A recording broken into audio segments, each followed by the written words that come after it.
반갑습니다. 세상의 흐름을 날카롭게 읽어내고 그 이면에 숨겨진 부의 결을 짚어드리는 결의 눈입니다. 오늘 제가 준비한 이야기는 단순한 우주 공상과학 이야기가 아닙니다.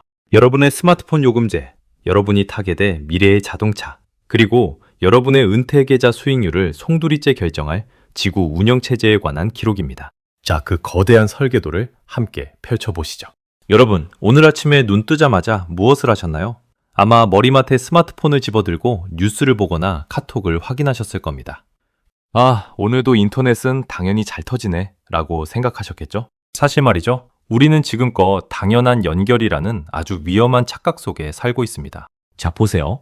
여러분이 지금 누리고 있는 이 편리한 통신망이 사실은 누군가의 거대한 통행세 거점으로 변하고 있다면 믿으시겠습니까? 우주? 그건 나랑 상관없는 먼 나라 이야기지 라고 생각하며 뉴스를 넘기셨나요? 역설적이게도 지금 인류 역사상 가장 먼 곳인 우주를 장악하려는 기업이 여러분의 일상과 가장 밀착하게 연결된 빨대를 꽂으려 하고 있습니다. 가장 낭만적인 화성 이주를 말하는 기업이 사실은 세상에서 가장 지독하게 현실의 돈을 긁어모으는 기계를 만들고 있다면요. 여러분이 일론 머스크는 괴짜야 라며 웃고 넘길 때 전 세계의 거대 자본은 2,500조 원이라는 판돈을 들고 줄을 섰습니다. 그들이 본 것은 무엇일까요? 왜 그들은 로켓 회사에 삼성전자와 하이닉스를 합친 것보다 큰 가치를 매겼을까요? 오늘 이 영상을 끝까지 보신다면 여러분은 우주라는 화려한 포장지 뒤에 숨겨진 독점의 설계도를 읽게 되실 겁니다. 자, 새로운 시대의 결을 읽을 준비가 되셨나요? 시작하기 전에 여러분의 통찰력을 깨워줄 구독과 좋아요 한 번씩만 꾹 눌러주세요. 지금 시작합니다. 사실 말이죠, 여러분. 우리가 주식 투자를 할 때 가장 먼저 보는 게 뭡니까? 이 회사가 1년에 얼마를 버나? 바로 매출과 영업이익이죠. 자, 보세요. 대한민국 경제의 두 기둥, 삼성전자와 SK하이닉스를 떠올려 봅시다. 삼성전자는 1년에 수백조 원을 벌어들이고 하이닉스 역시 수십조 원의 이익을 냅니다. 그런데 지금 월스트리트에서 들려오는 스페이스X의 예상 기업 가치는 무려 1조 7,500억 달러, 우리 돈으로 약 2,500조 원입니다. 이게 얼마나 기가 막힌 숫자냐면요. 삼성전자와 하이닉스의 시가총액을 합쳐도 스페이스X라는 비상장 기업 하나를 사지 못한다는 뜻입니다. 에이, 아무리 그래도 그렇지. 로켓 몇 번 쏘는 회사가 어떻게 반도체 제국보다 비싸? 라며 코웃음을 치는 분들이 분명 계실 겁니다. 사실 말이죠. 여러분의 그 의구심은 지극히 정상입니다. 2025년 기준 스페이스X의 매출은 약 20조 원대 수준으로 추정되거든요. 삼성전자 매출의 10분의 1도 안 됩니다. 그런데 말입니다. 자본주의의 정점에 선 월스트리트의 여우들이 단순히 일론 머스크의 팬이라서 이런 판돈을 걸었을까요? 절대 아닙니다. 그들은 결코 낭만이나 허상에 2,500조 원을 던지지 않습니다. 자, 보세요. 그들이 주목하는 건 지금 당장의 통장 잔고가 아니라 미래 모든 데이터가 통과해야만 하는 단 하나의 길목을 누가 점유하느냐입니다. 우리는 지금껏 반도체를 산업의 쌀이라고 불렀습니다. 쌀이 있어야 밥을 짓듯이 칩이 있어야 기계가 돌아가니까요. 하지만 머스크는 그 쌀을 배달하는 도로와 그 쌀로 밥을 짓는 규칙 자체를 우주에 깔고 있습니다. 매출 20조 원 뒤에 숨겨진 2,500조 원의 진실은 이 회사가 앞으로 전 인류의 통신, 국방, AI 인프라를 구동 모델로 통합할 것이라는 확신에 기반합니다. 여러분이 말도 안 되라고 말하며 뉴스를 넘길 때 거대 기관 투자자들은 이미 계산기를 두드리고 있습니다. 지구상의 모든 움직이는 물체가 스페이스X에 접속료를 낸다면 그 순간 삼성전자의 수백조 원 매출보다 스페이스X의 독점적 통행세가 훨씬 더 무섭고 가치 있다는 걸 그들은 이미 알고 있는 겁니다. 자, 그럼 여기서 궁금해지죠? 대체 로켓 회사가 어떻게 전 세계의 통행세를 걷겠다는 걸까요? 여기서 우리는 인류가 저지르는 가장 흔하고도 치명적인 실수 하나를 바로잡아야 합니다. 스페이스X를 단순히 로켓을 쏘아 올리는 운송기업으로 정의하는 순간 여러분의 분석은 첫 단추부터 완전히 어긋나게 됩니다. 사실 말이죠. 로켓은 머스크가 그리려는 거대한 그림의 아주 작은 붓일 뿐입니다. 자, 보세요. 20년 전 테슬라가 처음 나왔을 때 사람들은 뭐라고 했습니까? 그냥 배터리 얹은 자동차네 라며 비웃었습니다. 하지만 지금 테슬라는 자동차 제조사가 아니라 자율주행 데이터 플랫폼으로 불리죠. 스페이스X도 정확히 그 길을 가고 있습니다. 아니, 훨씬 더 거대한 판입니다. 이 기업의 본질은 하드웨어가 아니라 지구라는 행성 자체의 완전히 새로운 운영체제, OS를 설치하는 것에 있습니다. 비유를 하나 들어볼까요? 여러분이 쓰는 스마트폰이 삼성폰이든 아이폰이든 그 안에서 앱이 돌아가게 만드는 근본적인 규칙은 안드로이드나 iOS라는 OS가 통제합니다. 이 OS를 가진 기업이 지난 10년의 부를 싹쓸이했죠. 이제 미래를 봅시다. 이제는 책상 위, 컴퓨터나 손안의 폰이 아니라 우리 주변의 모든 물리적 기계들이 스스로 판단하고 움직이는 시대입니다. 자율주행 트럭, 도심 항공 모빌리티, UAM, 험지를 누비는 휴머노이드 로봇. 이 모든 기계 장치들에게 가장 치명적인 약점이 뭔지 아십니까? 바로 통신 단절입니다. 1초라도 네트워크가 끊기면 수백 킬로로 달리는 트럭은 흉기가 되고 하늘을 나는 택시는 추락합니다. 그런데 지상의 기지국으로는 산맥이나 바다, 공중을 완벽하게 커버할 수 없습니다. 바로 여기서 머스크의 소름 돋는 설계가 등장합니다. 그는 단순히 로켓 배달 장사를 하려는 게 아닙니다. 그는 전 세계의 모든 모빌리티와 AI 기기가 반드시 자신들이 우주에 깔아놓은 네트워크를 거쳐야만 작동할 수 있는 우주판 안드로이드를 구축하고 있는 겁니다. 지구 전체를 거대한 그물망으로 덮어버린 뒤 그 망 위에서 숨쉬는 모든 산업에 접속료와 업데이트 비용을 물리겠다는 야심이죠. 이것이 바로 스페이스X가 2,500조 원의 가치를 인정받는 진짜 이유입니다. 그들은 로켓을 파는 게 아니라 미래 산업이 돌아가기 위해 반드시 사용해야만 하는 지구 운영체제의 소유권을 팔고 있는 겁니다. 자, 이제 왜 이 회사가 단순히 로켓 몇 번 쏘는 회사로 보이지 않는지 이해가 되시나요? 하지만 이 거대한 운영체제를 유지하기 위해선 마르지 않는 돈의 셈이 필요합니다. 머스크는 그 셈을 어디서 팠을까요? 사실 말이죠, 여러분. 우리가 흔히 하는 로켓 발사 사업은 돈을 벌기엔 참 고달픈 장사입니다. 로켓 한 번 쏘는데 수천억 원이 들고 날씨 안 좋으면 연기되고 까딱 잘못해서 폭발이라도 하면 수조 원이 공중분해됩니다. 일회성 매출의 한계죠. 그런데 자 보세요. 머스크는 이 불안정한 구조를 단숨에 뒤집어 버렸습니다. 바로 스타링크라는 우주판 인터넷 서비스를 통해서 말입니다. 이게 얼마나 무서운 비즈니스 모델이냐면요. 스타링크는 한 번 로켓 쏘고 큰돈 한 번 받는 장사가 아닙니다. 전 세계 가입자들로부터 매달 꼬박꼬박 통신 요금을 받는 완벽한 구독 경제를 완성해냈습니다. 넷플릭스나 유튜브 프리미엄처럼 말이죠. 그런데 차원이 다릅니다. 넷플릭스는 안 봐도 살 수 있지만 인터넷은 현대인에게 물이나 전기 같은 생존 필수제입니다. 자, 수치를 한번 보시죠. 2025년 기준 스타링크 가입자는 이미 920여만 명을 넘어섰습니다. 매년 가입자가 정확히 2배씩 늘어나는 기염을 토하고 있죠. 이들이 매달 내는 $100 남짓의 구독료가 모이면 연간 20조 원이 넘는 현금이 스페이스X 금고로 쏟아져 들어옵니다. 매출의 70% 이상이 이 반복 매출에서 나옵니다. 사실 말이죠. 스타링크가 타깃으로 삼는 곳은 강남 한복판이 아닙니다. 광활한 미국의 시골 마을, 망망대해를 항해하는 상선, 전쟁 중인 분쟁 지역까지 지상의 기지국이 닿지 않는 모든 음영 지역입니다. 이분들에게 스타링크는 다른 통신사랑 비교해보고 고르는 선택지가 아닙니다. 외부 세계와 연결될 수 있는 유일한 생명줄입니다. 대체 불가능한 독점적 지위에서 걷어들이는 이 천문학적인 구독료는 스페이스X가 차세대 로켓 스타쉽을 개발하고 화성 이주를 꿈꾸는 데 필요한 무한한 실탄이 됩니다. 아마존의 베이조스가 뒤늦게 위성을 쏘겠다고 덤벼들고 있지만 이미 만 개의 위성으로 지구를 덮어버린 스페이스X와의 격차는 물리적으로 따라잡기 불가능한 수준입니다. 자, 이제 왜 이 회사가 현금 흐름 측면에서 삼성전자보다 훨씬 더 끈적한 이익을 내는지 보이시나요? 그런데 머스크는 여기서 멈추지 않았습니다. 올해 초 전 세계 금융시장을 경악게 한 사건이 하나 터졌죠. 바로 머스크가 이끄는 인공지능 기업 xAI와 소셜 플랫폼 X를 스페이스X 생태계 안으로 완전히 결합해버린 합병 소식입니다. 사실 말이죠, 여러분. 이걸 보고 기업 덩치 키우기네 라고 생각하셨다면 여러분은 머스크의 진짜 의도를 놓치신 겁니다. 자, 보세요. 이건 데이터의 생성부터 전송, 그리고 두뇌 역할을 하는 추론 인프라까지 모든 것을 하나의 회사 안에서 완벽하게 통제하는 극한의 수직 통합이 완성됐음을 의미합니다. 지금 구글이나 오픈AI 같은 빅테크들이 가장 골머리를 앓는 게 뭔지 아십니까?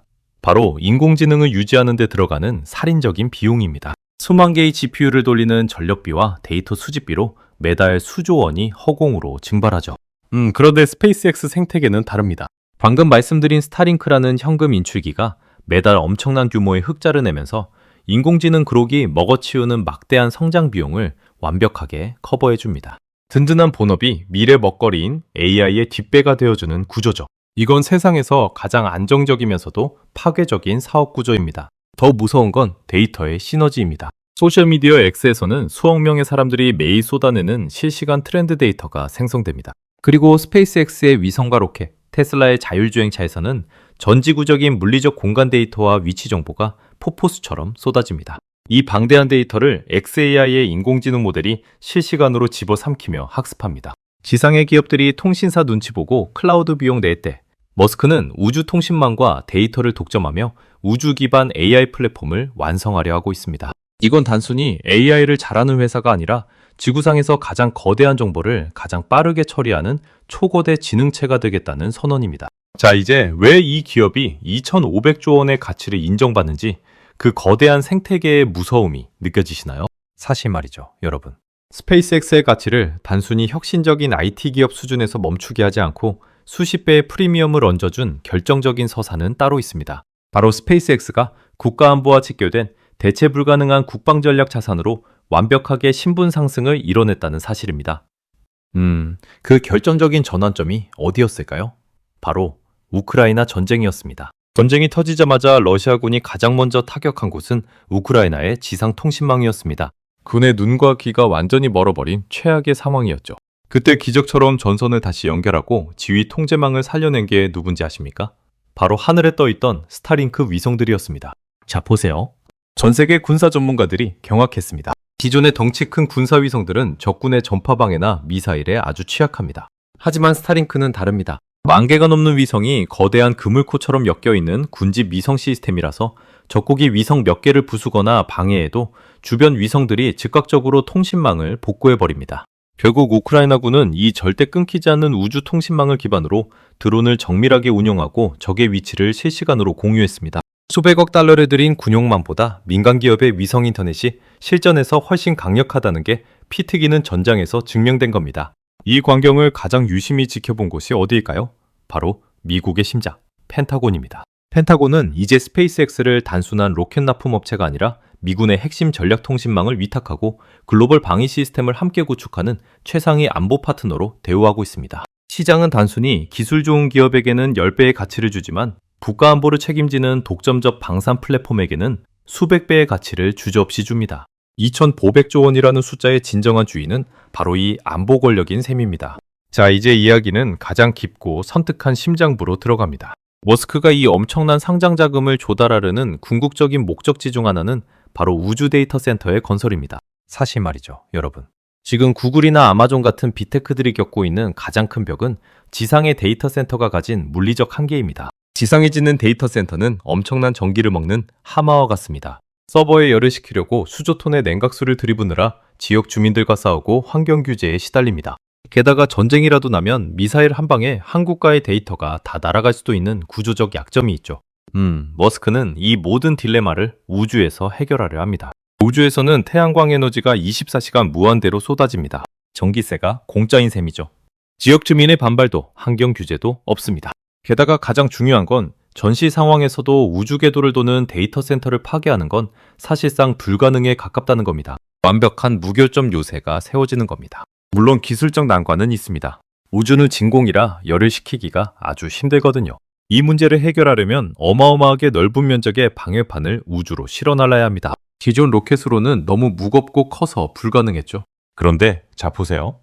아파트 수십 층 높이의 초대형 로켓 스타쉽이 드디어 실전 배치 단계에 접어들었습니다. 스타쉽은 한 번에 100톤 이상의 화물을 우주로 쏟아부을 수 있는 우주의 물류 고속도로입니다. 이 고속도로를 타고 우주 데이터 센터 모듈들이 궤도에 올라가는 순간 전 세계 빅테크들은 스페이스X 앞에 줄을 서서 엄청난 통행료를 내야 합니다. 이제 우주 데이터 센터는 공상과학이 아니라 스페이스X의 기업 가치를 2,500조 원에서 5,000조 원으로 끌어올릴 실질적인 폭탄이 될 것입니다. 사실 말이죠, 여러분. 스페이스X 상장이 왜 역대급 금융 이벤트일까요? 단순히 기업 가치가 커서일까요? 아니요. 진짜 무서운 건 나스닥이 이 회사를 위해 아예 게임의 룰을 바꿔버렸다는 사실입니다. 원래 나스닥에 갓상장한 기업들은 아무리 덩치가 커도 나스닥 100 같은 핵심 지수에 들어가려면 최소 수개월에서 1년 이상의 혹독한 검증 기간을 거쳐야 합니다. 시장의 변동성을 견디고 실적을 증명해야 하죠. 그런데 자 보세요. 나스닥은 스페이스X를 끌어들이기 위해 패스트트랙이라는 초특급 VIP 프리패스 제도를 신설했습니다. 헌잠 직후 시가총액이 나스닥 상위 40위 안에만 들면 묻지도 따지지도 않고 곧바로 나스닥 100 지수에 꽂아주기로 한 겁니다. 이게 왜 우리 주머니와 직결되는 치명적인 변수냐고요? 전 세계 자본시장에는 나스닥 100 지수를 추종하는 ETF와 인덱스 펀드, 즉 패시브 자금이 무려 수천조 원 규모로 굴러가고 있습니다. 이 거대한 기계장치 같은 돈들은 스페이스X가 고평가되었는지 머스크가 사기꾼인지 따위는 일도 신경 쓰지 않습니다. 그저 지수에 편입되는 그 순간 시가총액 비율만큼 의무적으로 수십, 수백조 원어치의 주식을 닥치는 대로 쓸어 담아야만 합니다. 천장 첫날부터 전 세계 자본이 강제로 이 주식을 사게 만드는 구조적 블랙홀이 만들어진 겁니다. 주가가 빠지려야 빠질 수 없는 강력한 콘크리트 바닥을 미리 설계해둔 월가의 필승 전략이죠. 우리가 지금 사도 되나? 고민할 때 수천조 원의 기계들은 이미 주문 버튼을 누를 준비를 마쳤습니다. 이건 투자가 아니라 자본이 자본을 먹어치우는 거대한 흡수 합병입니다. 마지막으로 여러분께 묻고 싶습니다. 이 거대한 돈의 잔치가 열릴 때 여러분은 어디에 서 계실 건가요? 나도 상장하면 증권사 앱 켜야지 라고 생각하신다면 사실 말이죠. 여러분은 이미 한 발 늦으신 겁니다. 자, 보세요. 진짜 수익은 이름에 우주가 들어간 테마주에서 나오는 게 아닙니다. 시장은 철저하게 강도별로, 층위별로 수혜의 폭을 차별할 겁니다. 우리가 주목해야 할 곳은 스페이스X라는 거인과 피와 살을 섞고 있는 진짜 혈맹들입니다. 먼저 특수합금 영역입니다. 로켓엔진은 수천도의 고온과 고압을 견뎌야 하죠. 이 소재를 공급하는 1차 벤더는 전 세계에 손꼽힙니다. 한국의 HVM이나 세아베스틸 지주 같은 기업들이 왜 텍사스에 공장을 짓고 머스크의 옆집으로 이사 갔는지 그 이유를 보셔야 합니다. 단순한 테마가 아니라 실질적인 매출이 재무제표에 찍히는 구조적 혈맹입니다. 또한 위성 통신 장비주들도 놓쳐선 안 됩니다. 하늘에 10만 개의 위성이 떠서 데이터를 쏟아낸 듯 지상에서 그걸 받아낼 안테나가 없으면 무용지물입니다. 인텔리안테크나 서진 시스템처럼 실제로 공장이 돌아가고 물건이 나가는 기업들이 이번 상장에 진정한 낙수 효과를 누릴 주인공들입니다. 더불어 이미 스페이스X의 비상장 지분을 확보해둔 미래에셋증권 같은 곳들은 상장 첫날 보유자산 가치가 수배로 튀어오르는 잭팟을 터뜨릴 준비를 마쳤습니다. 막연한 기대감에 취하지 마십시오. 대중이 우주 관련주 다 올랐네 라고 말하며 포기할 때 여러분은 옥석을 가려내는 매의 눈으로 이 밸류체인의 심장부를 선점해야 합니다. 회의론 속에서 부가 자라나고 낙관론 속에서 부가 소멸한다는 시장의 철칙을 다시 한번 가슴에 새기십시오. 오늘 제가 준비한 이 설계도가 여러분의 가슴 속에 어떤 불꽃을 피웠나요? 사실 말이죠. 부라는 건 결국 남들이 보지 못하는 이면의 결을 읽어내는 자의 것입니다. 여러분이 우주는 멀어, 나랑 상관없어 라고 생각하며 뉴스를 넘길 때 일론 머스크는 여러분의 일상 모든 구석구석에 우주 통행세를 매길 통로를 다 뚫어놓았습니다. 이건 단순히 로켓 발사를 구경하는 관객의 입장이 아닙니다. 지구 전체의 운영체제가 바뀌고 부의 중심축이 이동하는 이 역사적 변곡점에서 여러분은 그 시스템에 적속료만 내는 사용자로 남으시겠습니까? 아니면 그 시스템의 지분을 소유하는 포식자가 되시겠습니까? 판은 이미 뒤집혔고 게임은 다시 시작됐습니다. 오늘 이 영상이 여러분의 미래를 바꾸는 결정적인 눈, 결의 눈이 되었기를 진심으로 바랍니다. 이 위대한 여정에 끝까지 함께하고 싶으시다면, 그리고 다음에도 부의 결을 가장 먼저 읽어내고 싶으시다면 구독과 좋아요 그리고 알림 설정까지 꼭 부탁드립니다. 여러분의 클릭 한 번이 부의 추월 차선으로 가는 가장 확실한 티켓입니다. 자, 여러분만의 날카로운 판단과 전략은 무엇인가요? 지금 댓글로 자유롭게 남겨주세요. 제가 직접 읽고 여러분과 소통하겠습니다. 오늘도 끝까지 경청해 주셔서 진심으로 감사합니다. 지금까지 세상의 결을 읽어드리는 결의 눈이었습니다. 다음 영상에서 뵙겠습니다.